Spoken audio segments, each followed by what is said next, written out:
ఏది అయినా ఆచి చికెన్ మసాలా. దేశవ్యాప్తంగా పెట్రోల్ డీజిల్ రేట్లను పెంచింది సర్కార్. పెట్రోల్ డీజిల్ పై ₹3 హైక్ చేసింది. అయితే ఆయిల్ కంపెనీలు మాత్రం ఇది అస్సలు సరిపోదని, కనీసం మరో 25 పెంచితేనే తమకు వస్తున్న నష్టాన్ని పూడ్చుతామని అంటున్నాయి. అయితే ప్రస్తుతం రానున్న నెలల్లో 2-3 విడతలుగా రేట్ల పెంపుతో ఈ నష్టాల గ్యాప్ తొలగించొచ్చని నిపుణులు అంచనా వేస్తున్నారు. అయితే రేట్లు పెంచుతున్న కంపెనీలకు మాత్రం ఆ బెనిఫిట్ దక్కట్లేదు. రూపాయి విలువ రోజు రోజుకు పడిపోతుండటంతో మరింత పెంచాలని ఆయిల్ కంపెనీలు కోరుతున్నాయి.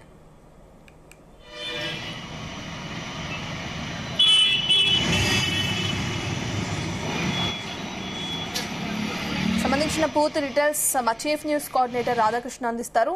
రాధాకృష్ణ, ఇప్పటికే ₹3 పెంపుని మనం చూస్తున్నాం పెట్రోల్ డీజిల్ పైన. అది ₹25కి పెంచాలని చెప్పి ఆయిల్ కంపెనీలు చెప్పడం కూడా చూస్తున్నాం. మరి ₹25 పెంచితే సామాన్య ప్రజలపైన ఎంతవరకు భారం పడే అవకాశం ఉంటుంది? గుడ్ ఆఫ్టర్నూన్ రత్న. ఇప్పటికే పెట్రోల్ డీజిల్ ధరలు ₹3 పెరగడంతో సామాన్య ప్రజలు ఒక రకంగా వాహనదారులు తీవ్ర ఇబ్బందులకు గురవుతున్నారు. వాళ్ళ జేబులు కూడా గుల్లవుతున్న పరిస్థితి. అయితే ఇది చాలదన్నట్టుగా ఇది కేవలం స్టార్టింగ్ మాత్రమే. ఇంకా భవిష్యత్తులో మరింత పెట్రోల్ డీజిల్ పెరుగుతాయని ఒక భయం మాత్రం అందరిలో వినబడుతోంది. దానికి తోడు పెట్రోల్ ఆయిల్ కంపెనీకి సంబంధించిన ఆయిల్ కంపెనీలు కూడా ఇది ఏదైతే పెంచారో దాని వల్ల మాకు వచ్చే నష్టం మాత్రం చాలా తక్కువ ఉంది. సో ఇప్పటికే విపరీతంగా నష్టపోతున్నాము. ప్రతి నెల 30,000 కోట్లకు పైగా నష్టపోతున్నాము. మీరు ₹3 పెంచినంత మాత్రాన మాకు వచ్చేది వనగూరే ప్రయోజనాలు ఏమీ లేవు. సో మరింత కొంత మీరు ధరలు పెంచితే తప్ప మాకు ఈ పెట్రోల్ చమురు విషయంలో, క్రూడ్ ఆయిల్ ధర సరఫరా విషయంలో కంటిన్యూగా ఉంటుంది. సో ఇది ఇప్పుడు పెంచిన ధరలతో మాకు పెద్దగా ప్రయోజనం చేకూరలేదు. మరింత కొంత డబ్బులు పెట్రోల్ సంబంధించినటువంటి డబ్బులు పెంచితేనే లీటర్ పైన ధరలు పెంచితే తప్ప మాకు ప్రయోజనం చేకూర్చదని చెప్పేసి పెట్రోల్ కంపెనీలు కేంద్రానికి స్పష్టం చేశాయి. దీంతో మరింత రేట్లు పెరుగుతాయా, పెట్రోల్ డీజిల్ సంబంధించి రేట్లు పెరుగుతాయా అని చెప్పేసి కూడా ఒక చర్చ జరుగుతోంది. సో పెట్రోల్ డీజిల్ ధరల పెంపు వల్ల ప్రభుత్వ రంగం ఆయిల్ మార్కెటింగ్ కంపెనీలకు కాస్త ఊరట లభిస్తుందని అందరూ భావించారు. కానీ అది ఎక్కడ కూడా నెరవేరలేదు. దీనికి తోడు రూపాయి విలువ రోజు రోజు పడిపోతూ రికార్డు స్థాయిలో కనిష్టానికి చేరడంతో పెట్రోల్ రేట్ల పెంపు వల్ల వచ్చే ప్రయోజనాలన్నీ కూడా ఆయిల్ కంపెనీలకు చేరలేదు. దీంతో state bank of India research తన తాజా ఎకోక్రాప్ రిపోర్ట్ లో కూడా మొత్తం కూడా ఇవంతా ఎక్స్ప్లెయిన్ చేసింది. దాంతో మరింత ఒక రకమైనటువంటి వాస్తవాలను ఏదైతే state bank of India research లో వచ్చినటువంటి రిపోర్ట్ లో అంశాలు మరింత విస్తుగొల్పేలా ఒక రకంగా మరింత భయాందోళనకు గురి చేసే ఉన్నాయి. ఎందుకంటే అంతర్జాతీయంగా చమురు ధరలు పెరగడం, దానికి తోడు రూపాయి మార్క విలువను తగ్గుతూ ఉన్న ధరలతో పోలుస్తూ ఉంటే సో పెట్రోల్ కు సంబంధించిన ఆయిల్ కంపెనీలు మరింత ఎక్కువ డబ్బులు చెల్లించాల్సి వస్తుంది. సో ఆ ధనం చెల్లించడానికి తోడు ఈ పెట్రోల్ పెరిగిన రేట్లు కూడా మనము కంపెనీ చెల్లిస్తున్నారు ఏ మాత్రం కూడా సరిపోవడం లేదు. దీంతో ఈ యొక్క మరింత డబ్బులు పెరిగే అవకాశం ఉందని తెలుస్తోంది. సో మరింత అంటే ₹25 కనుక లీటర్కి ₹20 పెంచితే తప్ప వాళ్ళు ఇప్పుడు అనుకున్నంత స్థాయిలో పెట్రోల్ డీజిల్ సంబంధించి ఆయిల్ కంపెనీలకు కొంత లాభాలు రాకుండా నష్టం నుంచి బయటపడే అవకాశాలు ఉన్నట్టుగా కూడా ఆయిల్ కంపెనీలు చెప్తున్నాయి. సో మరి ఆ స్థాయిలో కనుక పెరిగితే పరిస్థితి మొత్తం దేశంలోనే అల్లకొల్లమైన పరిస్థితి ఏర్పడే అవకాశం ఉంది. ఆర్థికంగా కూడా పెను సంక్షోభం, పెను సవాళ్ళు ఎదురయ్యే అవకాశాలు కనపడుతున్నాయి. ఇప్పటికే దేశవ్యాప్తంగా చాలా చోట్ల ఎలక్ట్రిక్ వాహనాలు వాడుకోవాలని, అదేవిధంగా పెట్రోల్ డీజిల్ సంబంధించిన వాహనాల వినియోగం విషయంలో అత్యంత జాగ్రత్తలు తీసుకోవాలని చెప్పేసి కేంద్రం చెప్తా ఉంది. కేంద్రం ప్రధాని నరేంద్ర మోడీ నుంచి పై స్థాయి ప్రధాని నుంచి మొదలుపెడితే ముఖ్యమంత్రులు, ఇతర మంత్రులు, ఇతర కీలక నేతలు అందరూ కూడా తమ ప్రోటోకాల్ వాహనాలను, అదేవిధంగా ఏదైతే సెక్యూరిటీ వెహికల్స్ ఉంటాయో అవన్నిటిని కూడా తగ్గించుకునే ఏదైతే కాన్వాయ్ ఉంటుందో వాటి తగ్గించుకునే ప్రయత్నం చేస్తున్నారు. సో పెట్రోల్ డీజిల్ వినియోగం విషయంలో అత్యంత జాగ్రత్తలు తీసుకున్న పరిస్థితి కనబడుతూ ఉంది. సో పొదుపు మంత్రాన్ని పాటించాల్సిన పరిస్థితి ఏర్పడుతుంది. ఈ నేపథ్యంలో మరింత కూడా పెట్రోల్ డీజిల్ పెరిగితే అప్పుడు పరిస్థితి ఎలా ఉండబోతుందో కూడా ఎవరు ఊహించలేని పరిస్థితి. ప్రస్తుతం అంతర్జాతీయ మార్కెట్ లో క్రూడ్ ఆయిల్ ధరలు విపరీతంగా పెరుగుతున్నాయి. సో ప్రస్తుతానికి బ్యారెల్ ధర $108 అంటే $108 చెప్తా ఉన్నారు. సో అది మరింత పెరిగే అవకాశం కనబడుతోంది. దేశీయంగా రిటైల్ ధరలను మార్చుకోకపోవడం వల్ల చమురు కంపెనీలు రోజుకు దాదాపు ₹1,000 కోట్ల మేరకు, అంటే మొత్తంగా చూస్తే ప్రతి నెల 30,000 కోట్లకు పైగా కూడా అంచనా నష్టపోతున్నాయని చెప్పేసి స్టేట్ బ్యాంక్ అంచనా వేసింది. అంటే ఏడాదికి సుమారు 3,06,000 కోట్ల నష్టం అన్నమాట. ఇది ఇప్పుడు పెంచిన లీటర్ కు ₹3 వల్ల కంపెనీకి కేవలం 52,700 కోట్ల వరకు మాత్రమే ఊరట లభిస్తుంది. కానీ ఇది వారు ఎదుర్కొంటున్న మొత్తం నష్టంలో జస్ట్ కేవలం ఒక 12 నుంచి 10% మాత్రమే ఉందని, మిగతా 85% నష్టం అలాగే కొనసాగుతూ కుండల అంటే ఒక రకం కుండలా పెరిగిపోతుంది. ప్రతి నెల ఇది యాడ్ అవుతుండడంతో అది ప్రతి నెల తింటూ దానికి వచ్చిన అమౌంట్ లో ఇంట్రెస్ట్ చెల్లింపుకే ఇది సరిపోతా ఉంది అని చెప్పేసి ఈ ఆయిల్ కంపెనీలు చెప్తున్న పరిస్థితి. అయితే అసలైన ప్రమాదం దేశీయ ఇంధన ధరలతో కాదు, పడిపోతున్న భారత రూపాయి విలువతోనే అంటోంది ఎస్బీఐ రీసెర్చ్.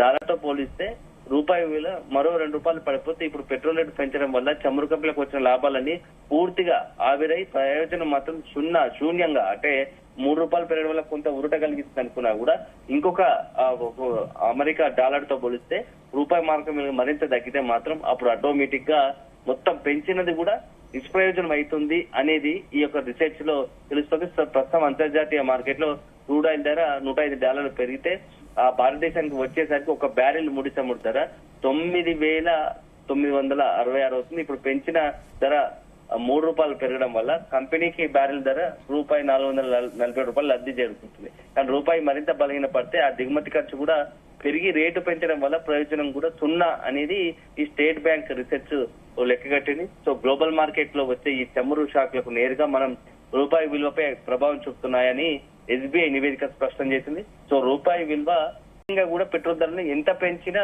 ప్రయోజనం లేకుండా పోతుంది అనేది ఒక రిపోర్ట్, ఒక వెస్టుగల్పై ఒక భయంకర అంటే ఒక రకమైన ఆందోళన గురించి అంశాలు ఇప్పుడు ఈ రిపోర్ట్ లో వచ్చే కరెన్సీ స్థిరత్వం ఏదైతే స్టాగ్నెంట్ కరెన్సీ స్థిరత్వం సాధించినంత కాలం సాధించినంత వరకు ఎప్పుడైతే ఉంటుందో అప్ అండ్ డౌన్స్ ఉంటాయో క్రూడ్ ఆయిల్ ధరలు అదుపులోకి రానంత కాలం కూడా ఆయిల్ కంపెనీలకు చుక్కలు అంటే భవిష్యత్తులో మరింత ఇబ్బందికర పరిస్థితులు తప్పవు అని చెప్పేసి రీసెర్చ్ లో తేల్చేసింది. సో పెట్రోల్ కంపెనీలను బతకాలంటే మాత్రం ముందు రూపాయి బలపడాల్సిన అవసరం ఉంది, లేదంటే రేట్ల పెంపుతో తాత్కాలికంగా ఉపశమనం ఇద్దామని కేంద్రం భావిస్తున్నప్పటికీ అది పతనమవుతున్నటువంటి రూపాయి వల్ల దీన్ని అంతా కూడా తలకిందులు చేస్తుందని చెప్పేసి ఆర్థిక నిపుణులు అంతా కూడా అంచనా వేస్తున్నారు. సో అల్టిమేట్ గా చూడాలి మరి ఇప్పుడున్నటువంటి పరిస్థితుల్లో క్రైసిస్ లో మోడీ ఇది ఒకవైపు పెట్రోల్ కంపెనీలను ఆయిల్ కంపెనీలను సాటిస్ఫై చేయాలి, అదేవిధంగా ప్రజల మీద భారం పడకుండా చూడాలి.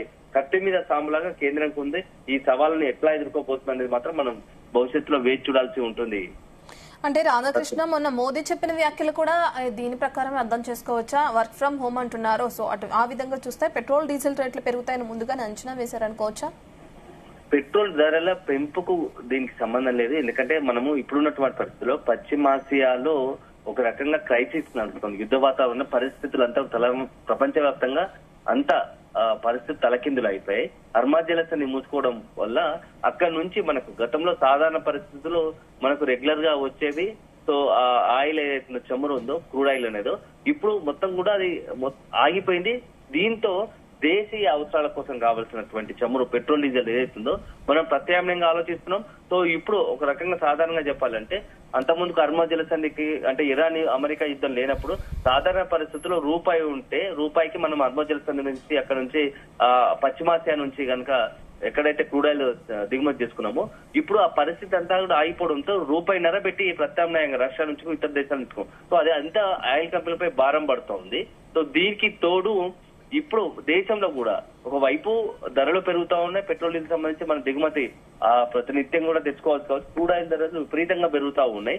సో దాన్ని ప్రత్యామ్నాయంగా వేరే ఇతర దేశాల నుంచి ఏదైతే దిగుమతి చేసుకోవాలనుకుంటున్నాం దాని ట్యాక్స్లు అన్ని కూడా పెరిగి ఒక మోపడైనంత అవుతున్నాయి. సో ఊహించినట్టుగా తెలుస్తాం ధరలు పెరుగుతున్నాయి.